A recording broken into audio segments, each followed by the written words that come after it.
Music. Reviews. Chat. Poems. Comedy. Writing. Interviews. ELFM, it's radio, but so much more.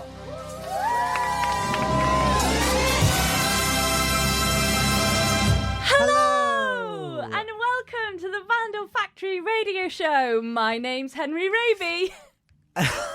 I'm Natalie Quatermass. I just thought I'd throw you a little trick. Oh, I thought it's because our brains are fried on this midweek. Because our brains are midweek May. together. No, I thought you dealt very well and professionally with that little.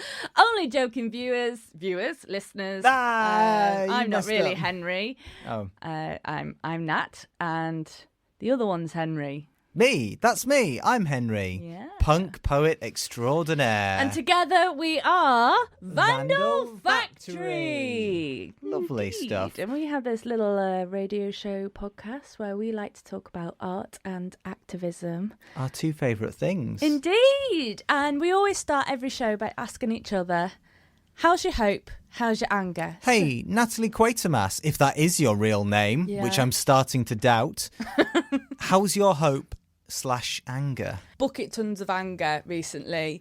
A lot of anxiety as well. And I think maybe anxiety is a different kind of opposite to anger. So we need to add how's your hope, how's your anger, how's your anxiety? We'll talk about mental health later on in the show because it's Mental Health Awareness Week.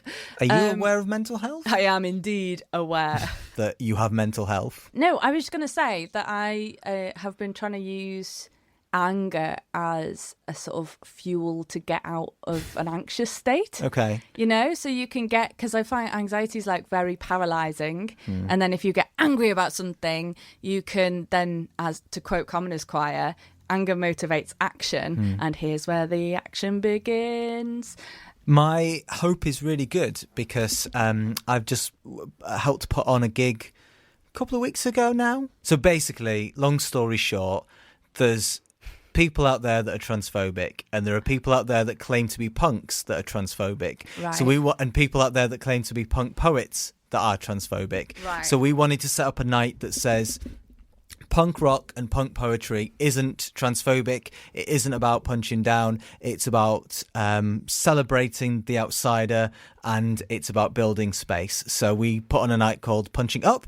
That's me and my good friend Crow, as well as some help from Simon Widdup. And we had a whole slew of amazing poets, AJ McKenna, Chris Campbell and Bridget Hart, as well as a lovely open mic. And you know what? That thing of like, it was at the War Chambers, that a punk venue, and everyone's cheering, and there's like energy, and someone just went, I just want to read a poem, and just like wrote one in the interval, and like got up and said their truth. I know that there's no one there that was probably on the fence about trans rights, okay? Yeah. I get that it was sort of preaching to the converted or the choir, but really like creating these spaces to that fuel. Is about anger. Yeah, fuel to be like, okay, great, this is our community, this is our space, this is what we stand for, and we're going to go out into the world and keep making a difference and keep changing things. And it's so important to keep that anger, that nourishment, to keep the flames burning. Otherwise you burn out, right? And it's a miserable world outright. Because it was just like, fist in the air, woo! Excellent. I've got my fist in the air, listeners.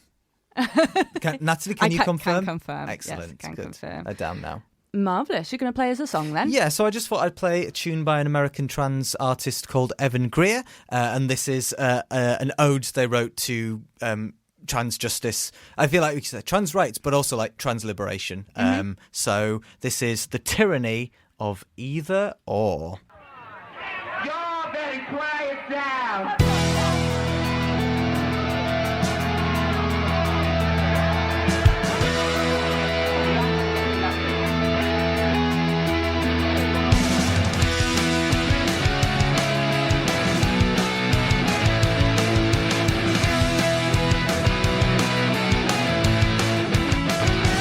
From the second we are born, we're forced to fight for every breath.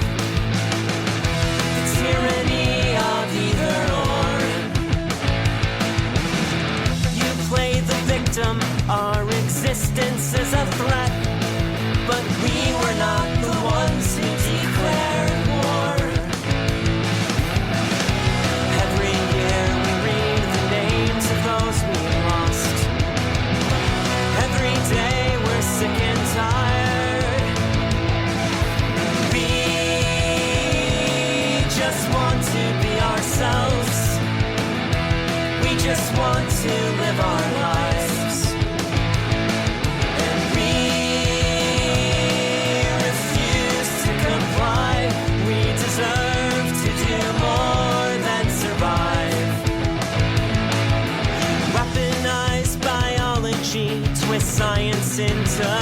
poetry.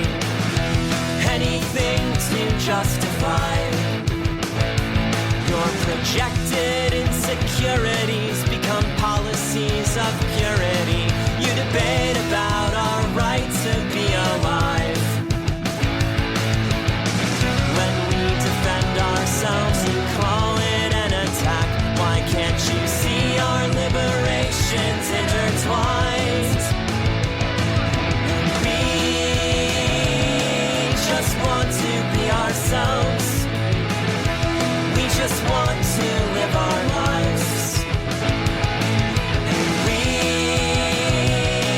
refuse to comply with your pathological need to categorize. The tyranny of either or. The tyranny of either or. The tyranny of either or. The tyranny of either or.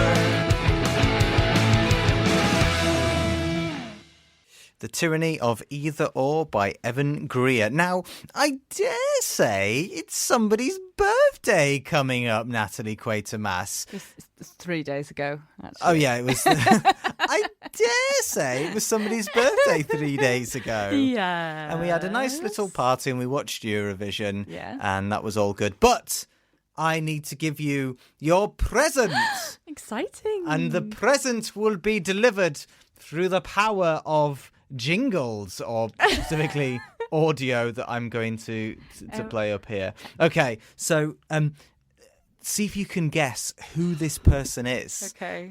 Just by listening to them talking. You get the gist, right? Yeah. Yeah. Hello, Birmingham. Hello, it's an absolute joy to be here. I'm only from Derbyshire, so it's absolutely lovely to be back. I just could want to do a possibly little be from survey just to Derbyshire? kick off with. I want Is to he talk a bit Sooty? about love tonight. Can you give me a cheer? Yeah. 1, 2, 3. We are going to see in Manchester's incredible frog and bucket comedy show Gig Space Izzy Sooty Oh, in amazing. October. So there we go. Great. Lovely comedian, Yeah. fellow podcaster. Fellow Maybe we should go up to him and be podcaster. like, we also do podcasts. I'm Hey, sure no one ever said Yeah, that. That's super. Thank you very much, Henry Reid. that's all right, mate. So we have our first interview of the show with our pal Joe Solo. So gig spaces and creating those spaces. Joe's been part of the We Shall Overcome community who throughout the age of austerity from I think 2016 have been responsible for putting on gigs which offer solidarity, not charity, of fundraising and connecting people. And I think in terms of artists that make me walk away going, absolutely we can change this Yeah. world. Like Joe is someone that always nourishes me. Like sometimes I want to Yes. book in to see him or even book Yeah. him just so I can go, okay, great. And today I listened to his latest album, which is out now, which is called Never Let Them Win. I listened to it in the car. And I tell you what, when I got out of that car, I was like, fist pumping in We the can do air. it. Can Yeah. you confirm I've got my fists up in the air, Natalie? Can confirm. Hello, Joe. Hi, Joe. Good evening. From the Shed, can you describe your current location for us, please? Yeah, it's kind of like, it's a bit disingenuous to call it a shed because it's a really massive shed. But it is effectively a wooden building that whose walls are like a teenage bedroom. If that teenage bedroom was somebody who'd spent the last 35 years in music and politics. Yeah. It's All like what green. Henry's bedroom wall will look like when he grows up. Yeah. No, it's a good thing because most of this stuff, until the shed got renovated a couple of years back, it was in boxes in the house because the missus didn't want the house looking like this for obvious reasons. So it was great having a nice warm dry place where I could actually put it all out, and it was quite amazing pinning it all up and remembering all these gigs and all these events and all these marches and all these various things. It was quite something because you realise just how many places you've been. I feel like I've been there before, even though I haven't, but I have like virtually been in the shed many times with like different gigs that you do from there. And I only realised just before we started this interview that it's 2 years today that we were doing Isolation Fest. That's right, yeah. Oh, for those people that don't know, so Joe did a solidarity festival raising money 2 years ago when we were in the dreamy days of that first lockdown, and you get the award, Joe, for the best. It was the best festival gig Zoom thing that I did, like in all the 2 years. I made my whole front room into like a fortress with blankets and got so into it that by the end of the day, I thought you and Grace Petrie and Billy Bragg were all just like partying with me in my kitchen, and it was awesome. Well, that was the beauty of it, because it was quite a new thing then. We were quite ahead of this, because I said to the other guys, look, we're going to be locked down. When it got to Italy, I said, we're going to be locked down. So the gigs aren't going to be possible. Let's have a think about what might be possible. So we started playing around with Facebook groups, and we started just watching the clock. So basically, when we locked down on the 23rd of March, we were ready to put that festival out because we'd seen it coming. So we were probably the first, which helped. And also we weren't trying to sell you anything, whereas a lot of artists tried to use it as a secondary form of income. I was very much definitely about getting people together and seeing if we could keep Pauline's doors open. And I think just that focus made it different to the others. And I'm really proud of what we did. Pauline Town runs a pub called The Station in Ashton-under-Lyne. And that pub is basically a drop-in centre for anybody who's struggling in the community, and that's absolutely everybody. And over the last 2 years, obviously, that's encompassed a lot more people than the street homeless she was looking after originally. So she's giving out somewhere between 80 and 150 packed lunches every day. To see her back behind the bar on May the 14th, at the big gig we're going to do to open it, I'll tell you what, I'm going to be struggling not to cry. It's going to be brilliant.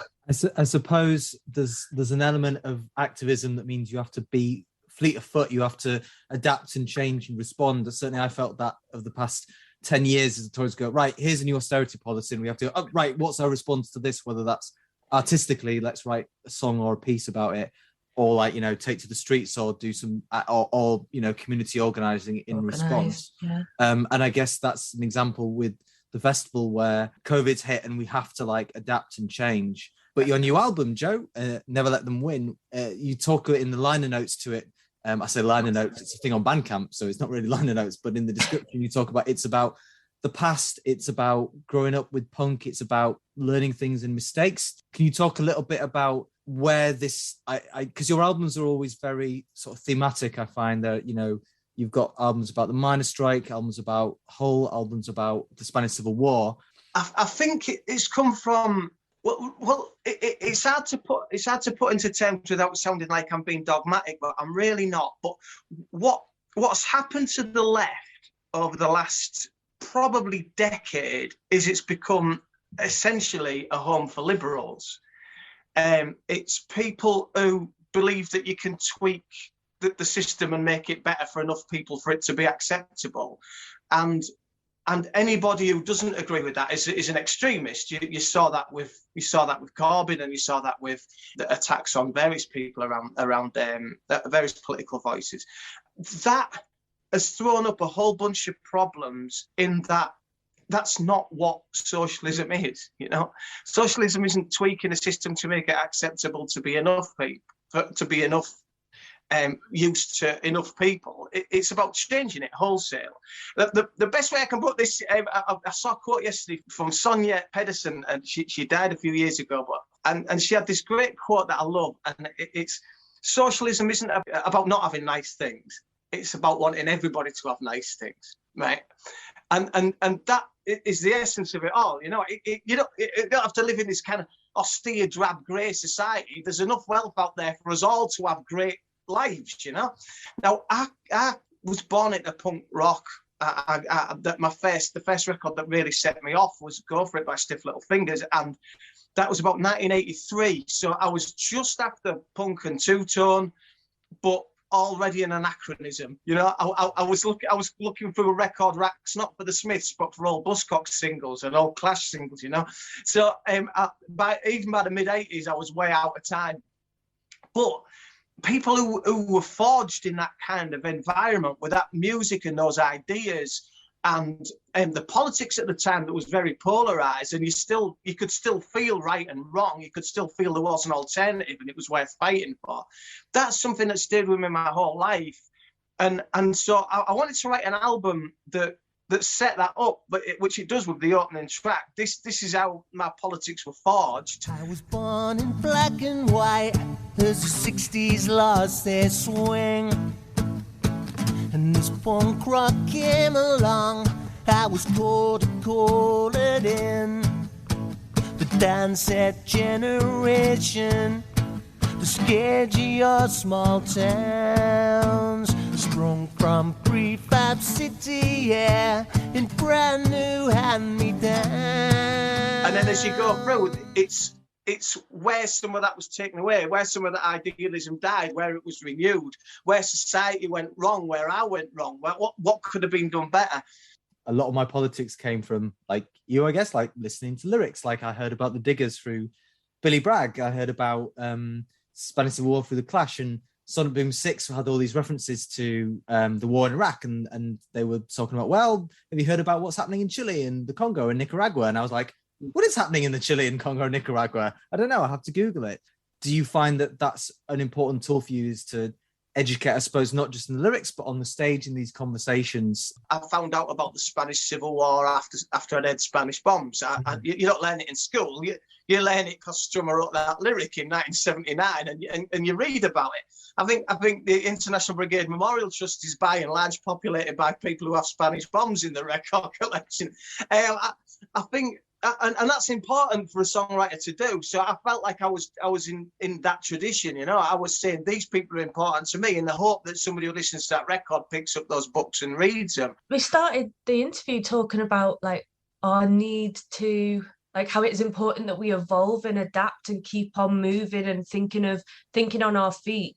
And there's something about needing to do that really, really quickly, particularly in like modern times, and going, okay, but keeping steadfast with your values of solidarity and of socialism, and going, okay, well, what do those values that have got a long, long history, what do they look like in this new context? And we're like constantly needing to reevaluate that. I've got a lot of fog to punch through before we can get to anything approaching truth, and I think it's always best to analyse from the position of a working person. You know, I know this goes back to Marx, I guess, but you look at any situation in terms of yourself as a working class woman, or me as a working class bloke, right? What does the world look like to me? Not what do I think the world looks like in the way that it's been explained to me. What does it look like to me?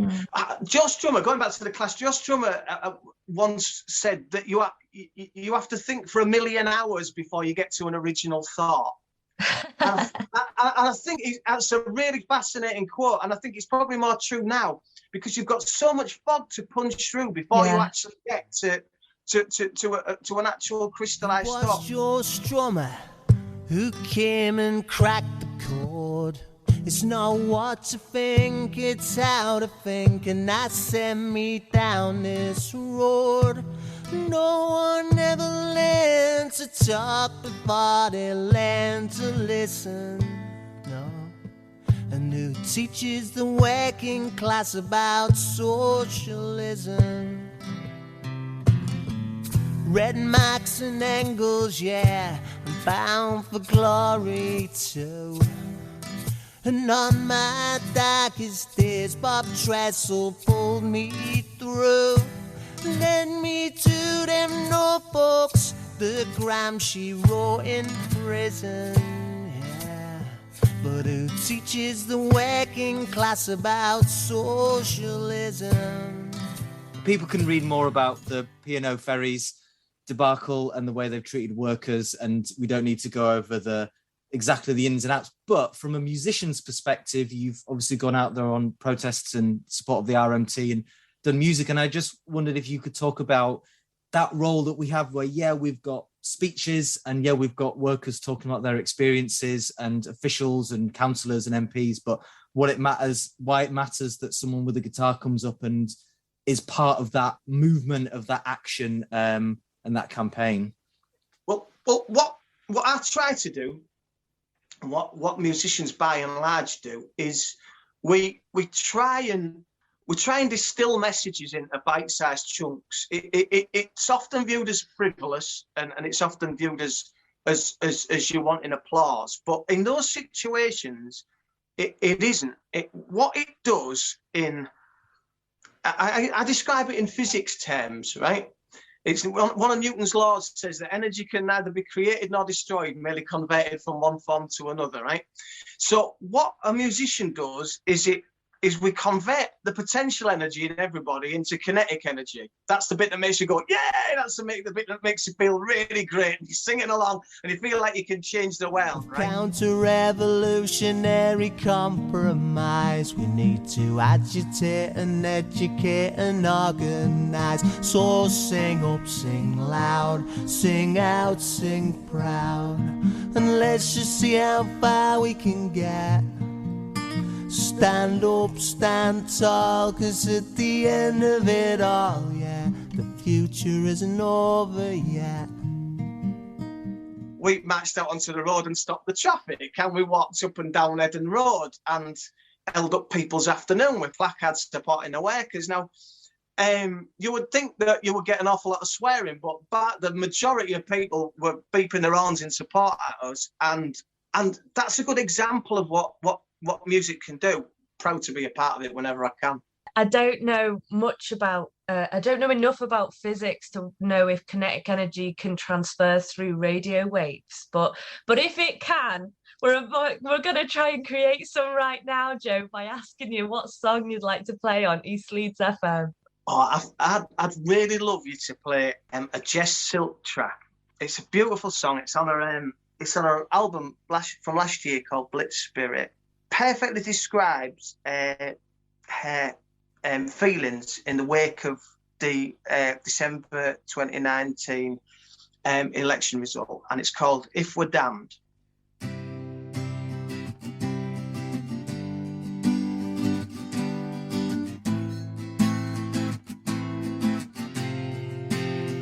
Back here again, and I thought this time it had passed.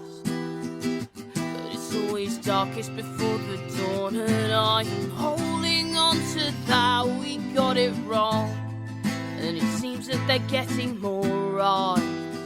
And as the storm clouds all creep in, it's getting hard to see the light. But there is hope, and we've got enough to go around. There's a light that in the darkness can be found. There's a flame, a beacon that's not going out. There's a cause, and if we're down, we'll all go down together. We'll keep up the fight through the dark and stormy weather, 'cause that's all we've got, and we'll hold on to each other. We will mend, we'll get there in the end.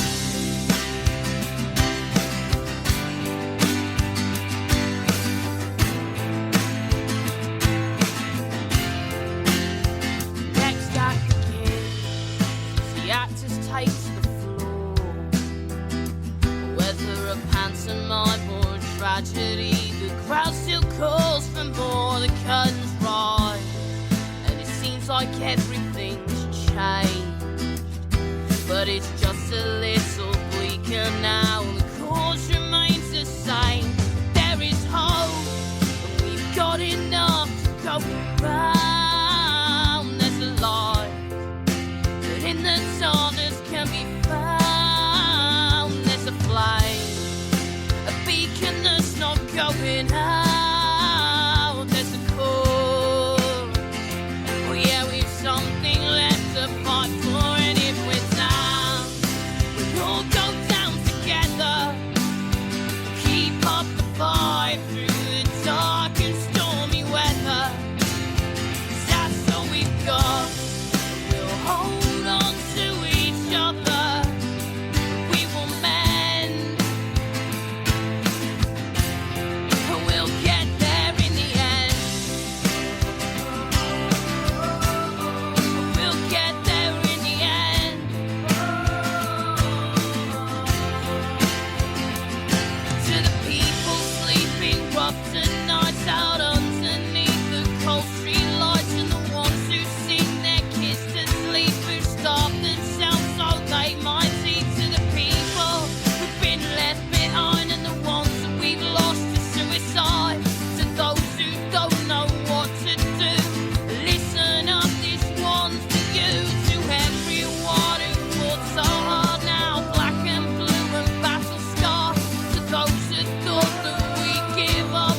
if we're down, we'll all go down together.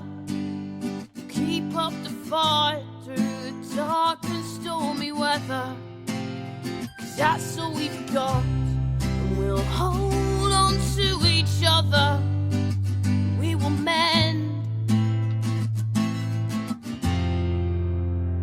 And if we're down, we'll all go down together. Keep up the fight through the dark and stormy weather. 'Cause that's all we've got. We'll hold on to each other. We will mend. We'll get there in the end. We'll get there in the end. We'll get there in the end. We'll get there in the end.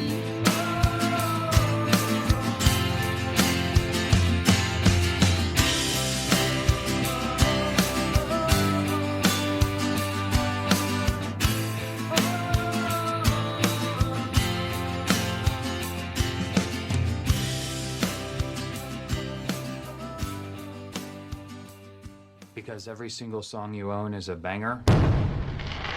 It's time for Nat's banger of the hour. Bangers. Is it a banger?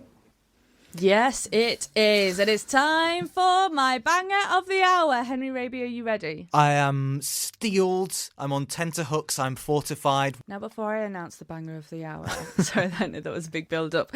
I want it to make it really clear that there is absolutely no reason at the moment why I have chosen this song. Just because you enjoyed the song, right? Yeah, absolutely. There is no satirical reason why I might choose this banger to go in this hour. Coincidence that pure it's this random. Really, it has nothing to say about me, my political beliefs, you. So, without any more hesitation, what is the banger of the hour? God Save the Queen by the Sex Pistols.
Henry does his own thing. That's right, folks. It's the time of the show where I get to do my own thing. And that usually is a poem, actually. Let's be right. I might as well just call it like Henry does a poem. But that's the name of the feature. And we're sticking with it after 7 episodes. So this is absolutely mega work in progress. So please don't judge me for it, Natalie Quatermass. Take off your judgy face. Confirm. So thinking about Joe's interview, reflecting on the interview you're going to hear in a little bit with Petrol Girls. This is a piece I'm trying to think about what punk means. I wrapped myself into a patchwork of all the things that made me me, pricked my fingers on 50p badges and sewing needles, stowed away lyrics still burning mixed CDs for friends without CD players, made playlists, lamented broken up bands, a bedroom or long journey rebellion, burned the words into my head and into my heart and it didn't hurt, found peace in the noise beneath like a mutant family. They were looking for another war, but I was looking for another world, something for every kid slinging for something. I know it's been said, sung and shouted before, but I love music. Do. Printing off song lyrics at college to study later, gluing these words into a thick yellow notebook, 40 years too late, never mind the bollocks branding. I know it's commercial and sellout, but I can get much purer than a teenager communing with dead-to-be musicians. It. We stamped hands on doorways guarding wobbly tables, grinned at friends and strangers when the song strikes up. A single match starts a fire, spreads from the stage to the bar. We're still dancing as the scene is burning. We're not frozen, poisoned or paralysed. So take a look around at your underground. Doesn't need burning down and rebuilt, because somewhere so dirty can keep you clean. We love scenes. We have printed off flyers at work. We have made social media posts. We have made chili. We have made it here and we've made it work. And yes, we have not brought a big enough audience. And yes, this will be the pinprick to my joy. But yes, we have a crowd enough to smile and sing this weeknight. Ourselves. They lament the old ways and old days and scenes, summoned from shards, try to possess the present with the gruff of their past. If their punk is just about causing offence, its sights are so low. Is their rebellion micromanaged by millionaires? It is a naff rebellion. Amps turned up loud, drowning out their grumbling. Our punk is working class and black and Asian and Jewish and disabled and female and trans. Our punk is growing a new world here inside our hearts. There we go. A little reference to anarchist Civil War fighters there. I've written down the phrase naff rebellion. That is lovely stuff. I mean, dear listeners, it might not blow your mind that I actually wrote a different word instead of naff, but this is acceptable radio. But maybe I'll just edit it now. I think it's brilliant. Yeah. Naff rebellion. Naff rebellion. No. It's a bit naff. So that was sort of inspired by, I don't know, my love for punk music, and we're going to listen now to an interview I did with, I don't know if they're listening, but they're one of my favourite bands, and I just think like they encapsulate everything about punk. So we're going to hear from Petrol Girls. Hello, I'm Joe. I play guitar and a little bit of singing. Hi, I'm Robin. I play bass and also a little bit of shouting as well. Hi, I'm Ren. I am shouting and jumping around. Yeah, I mean, we describe ourselves as like a feminist punk band. Non-political punk bands kind of confuse me a bit. I guess, I don't know, it's just always been what I've wanted to shout about from the get-go, really. And yeah, like feminist stuff, but also like looking at where feminist stuff like links in with like other topics. So I think we've got some abolitionist politics coming up on the new record. And I mean, with the feminist stuff though, I keep thinking like after each album I'm like, oh well, I've done all the feminist topics now, and then I'm like, oh no.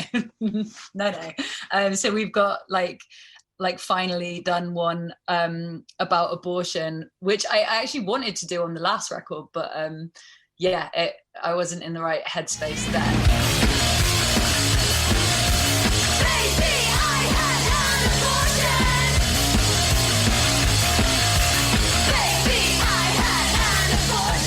Party banger about abortion, and then on like the kind of other end of the sort of mood spectrum, we've got one about femicide, which is the topic that I'm like most active on at the moment. But yeah, and obviously try and keep it like trans inclusive. And the music style, we called ourselves post-hardcore in the past, in the sense that we were playing quite fast, quite loud music, but we were trying to kind of push it musically in terms of time signatures, interesting harmonies and stuff. But with this new album, I think we've gone in more of a kind of, I don't know, I guess you could call it post-punk sort of thing, where we've slightly simplified it down, trying to keep an element of weirdness and kind of like some fun, crazy vibes, weird noises, and a bit more grooves and a bit more just kind of general funness. Well, let's talk about that record. So Robin, you founded part of Personal Best. I'm a big fan of that band as well. Describe yourselves more as classic rock for tragic lesbians. And so what was it like coming into the Petrol Girls gang and being able to play something harder, heavier, louder, but still obviously for tragic lesbians, obviously it's still accessible? Yeah, I'm going to embarrass myself here because I'm going to gush about how much I've always really admired Petrol Girls, and like one of the bands I've seen live over the years and just been always impressed with, and just thought, wow, they sound so, oh, can I swear? They sound so fucking good and tight. And so when they asked me to have a jam with them and go on tour, it was a real honor. Genuinely felt like a real honor to be playing with these amazing musicians. And then obviously on top of that, like just the music being so great, the message being so great. Yeah, it is very different to the music that I write for Personal Best. But I think because like what Joe was saying about the sort of post-punk and some more like poppy elements to the record, I think, and I hope that my style's sort of been complementary to that, and also doing some nice sort of backing vocals as well and getting a bit of singing and shouting in. So yeah, it was an amazing experience. The whole recording process was awesome. Still just feel really honored that I got asked in the first place, so I'm kind of riding on that wave. And the new album is amazing. I think like we're all really proud of it, as rightfully so, because it just sounds really boss. We had a lot of conversation about what we wanted this album to be, and we went for a lot of different iterations of songs. I think we wrote 20 songs or more for this album, which normally we just, everything we write makes it onto the record. But yeah, realizing that kind of we were going in a direction which was potentially trying to be a bit too intellectualizing the music and showing off in terms of some of the stuff we do, and just generally going for something that's a bit more fun, a bit more we play with more kind of grooves, more just trying to think more of the vibe of the record. In the video for Clowns, it's a live gig. You're playing live, but it looks like you're having loads of fun. Like it looks like everyone's just like well up for doing this, and there's like a little Rocky Horror Picture Show reference in putting your hands on your hips in the line.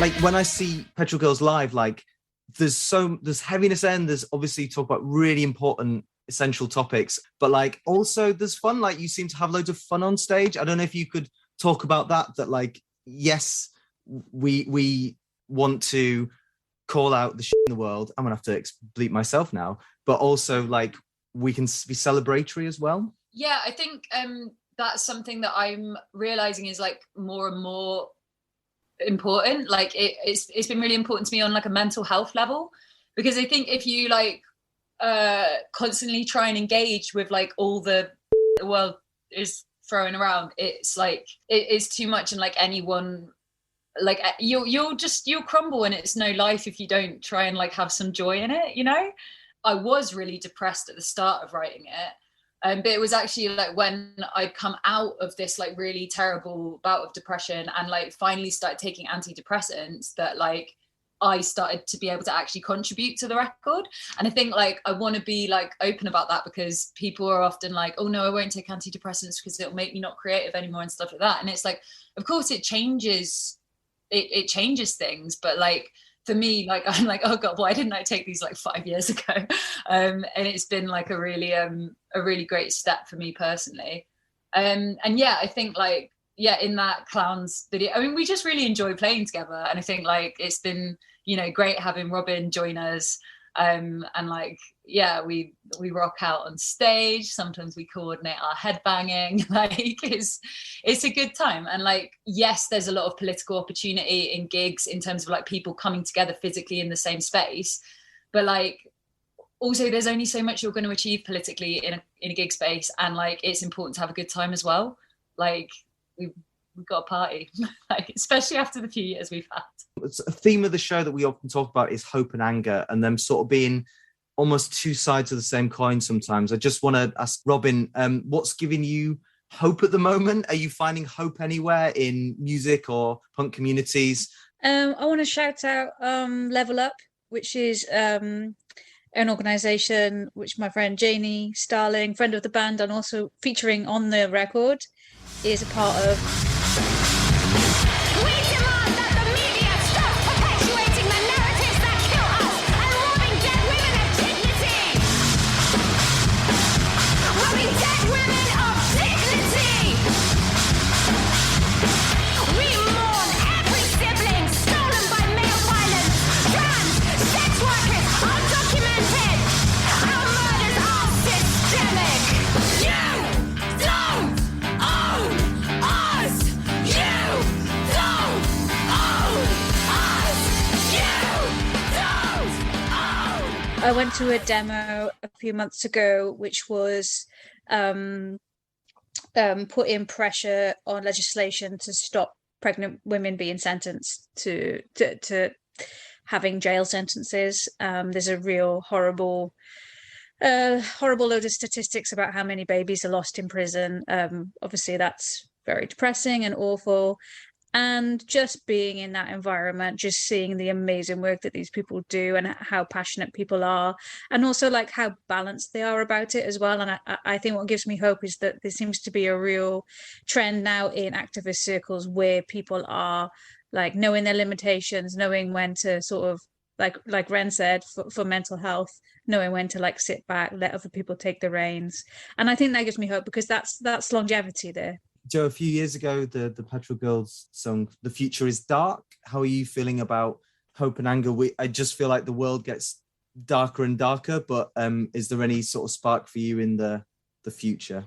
The future always often does feel a bit dark, doesn't it? But I kind of feel like when we were, it feels like focusing on that is not helpful. You know what I mean? So there was a lot, you know, when we were talking about doing this record in the process, we were, on the last album, we did a lot of kind of opening up about depression and introspection, and we definitely could have done that a lot again this time, but we kind of thought it's not helpful. You know what I mean? We want to slightly give a kind of a message which feels more hopeful, which maybe can, you know, combined with politics, can actually feel inspiring or uplifting to people, or kind of help them with whatever, you know, they're trying to do if they're doing any kind of activism. It's more kind of how you choose to focus your energy, I guess, if that makes sense.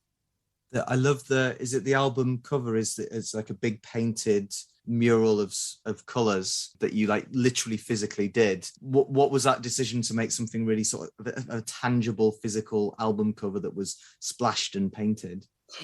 I had some really, it's never happened to me before, but I just had a really strong feeling about the colours for the album. Like it started with peach and then sort of came to like the reds and the oranges and then the like pinks and the purples and the lilacs. And I also like it, I mean, the painting doesn't look like it at all, but like I was also really like, I think because I've been doing so much stuff about femicide, I was also thinking a lot about flowers and bouquets of flowers. So I was just messing around and painting a bit in the studio, and I don't paint. Like this was just me having a go.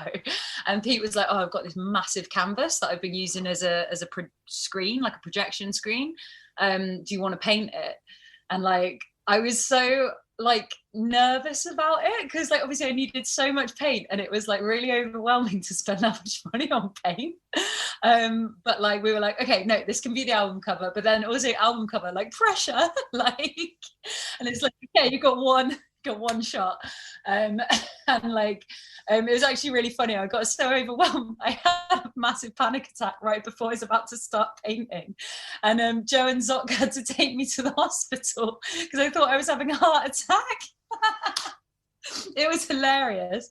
Yeah, I think, there's a lot of emotion in that painting. But like once I realised that I wasn't having a heart attack, I was just a bit worked up about my painting. It was actually really, really great doing it, and like really fun, and just like I just got paint everywhere. It was great. Well, there we go, listeners. You need to pre-order, you need to buy, you need to pick up Petrol Girls' new album, Baby, to pay for the paint. But is there a song that you'd like us to play on East Leeds FM? Oh my God, no! Let's do Dirty Talons. Let's do Dirty Talons. This so Zoc and our tour mum, so our tour manager, have a new band called Dirty Talons. What's the one that's got the good like ha? No Holds Barred? Yes.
chat train is pulling into Nat's Provocation station. Excellent. And to close the show, this is it's the time of the show where I get to provoke you, Henry Raby. Oh. If you thought I was on tenterhooks before, the hooks have grown astronomically. I am ready to be provoked. well, I tell you what, I am more nervous about this one than I've been with any of my other previous provocations because I'm going to talk about my mental health. Oh, bloody hell. Here we go. Bloody millennial talking about mental health. Well, yeah. I mean, that is very much what I'm going to dissect a little bit for you here. As I said at the top of the show, it's Mental Health Awareness Week, and that's all. It's a great thing that I'm sure raises lots of money, and it's a fantastic thing, no question, that it's good to be aware of mental health and mental health issues and struggles and all that means. I think if you're not in a great space in terms of your own mental health, it's quite challenging to just constantly have Mental Health Awareness Week, Mental Health Awareness Week. Are you aware of your mental health? Feeling depressed? Are you aware? Are you aware? Be more aware. And so I found it quite intense. The old depression and anxiety's been pretty high recently. The old Mr. Anxiety knocking at the old door, hello, popping round old for friends. a cup of tea. Come on in. Lady Depression slipping in for a piece of cake and a bit of a cry. Please, let me get out the coasters. Exactly. And so I wrote this when I was in a little bit of a white hot panic. A white hot panic? Yeah. A WHP? Yes. Something that's been a pretty consistent feeling for me in the 4 days or so. And I think it's worth acknowledging that I think we're both very lucky. I certainly am, to be the kind of gender, culture, my class allows me to talk about my mental health and to say I'm not okay, and to talk about my feelings. I mean, God, I don't have my feelings. Being in the creative arts, it's not something that's ever been a hurdle that I've had to jump over, really. Not that it's always easy to say that you're not fine. Aren't we lucky? And millions of people are not in that situation where they think it's okay for them to say it's not okay, or the perception is that it's not okay for them to say it's okay. Oh my goodness, what am I trying to say, Henry? You're trying to say not everyone is able to say they're not okay. Yes, yeah, and so that's really something important to be grateful for. But also I get slightly annoyed at it because we've got a National Health Service that's massively underfunded and overstretched, and everyone's really super struggling. And so, you say tell someone about it and go seek help, when of course people should be seeking help, but that help isn't by far as funded and vast as it should be. What you mean is, rather than go seek help, go put yourself on a massive waiting list. Yeah. And that's not to say don't sign up to those things, but let's be realistic about the state of, any healthcare in this country. Yeah. And then I'm also thinking about, crikey, as Henry said, it's been my birthday recently, so I think maybe that's put me into an extra introspective position where, again, I'm very lucky, where I've had loads of counselling and medication and mindfulness and exercise, and I go into nature twice a day, and I talk to my plants all the time, and I get good sleep, and I feed myself good food, and I educate myself about my cycles and my neurons and all this different stuff going on. That sounds exhausting. And it's still... and still I'm in a WHP, mate. You're still in a white hot panic. I'm like, why? I do all the things that I'm really good. Like, why am I waking up feeling like there's a clamp around my chest? And I'm often stuck when I'm in this sort of anxious, depressive state, often stuck between lots of different binary positions, and I can't fix on what is my position on something. So, for example, I'll be trapped in between, no, I must listen to my body and rest, and I need to opt out of going to work or doing that social thing, and I need to just kind of look after myself and have some quiet time. That's okay. And no, I will not let this kind of condition or however my body feels right now defeat me, and I'll feel better once I've got out there and done that thing, or, crack on one more time, it's not as bad as you're making it out to be. don't let people down, turn up. And so like those two things I find really difficult to find a balance in between. And someone would say that need to be productive and doing and cracking on is that like pressure of capitalism to obviously pay rent. But it's also that pressure of fighting the good fight. Like, I think, we've talked loads, listened to the interviews from Joe and Petrol Girls, and they've been fantastic. But let's also remember this like pressure of the struggle to support communities, to support a changing world is exhausting at times. And I think, because then again, it comes onto my like other thought patterns is going, well, actually, I know we all live within a capitalist system, but I've made choices, a lot of choices in my life that's carving out how I want my world to look, and it is to put my mental health and the mental health of my community, my village, whether that's my partner or our neighbours or Seacroft or my family, like the wider society, to kind of focus on that and really try and rebuild a community that's looking after each other and looking after ourselves, and where we're just covering what we need to cover in terms of money, but it's not like driving me out the door every day. Like I must go make my millions so that I can buy more stuff. Like that's not the focus of my energy.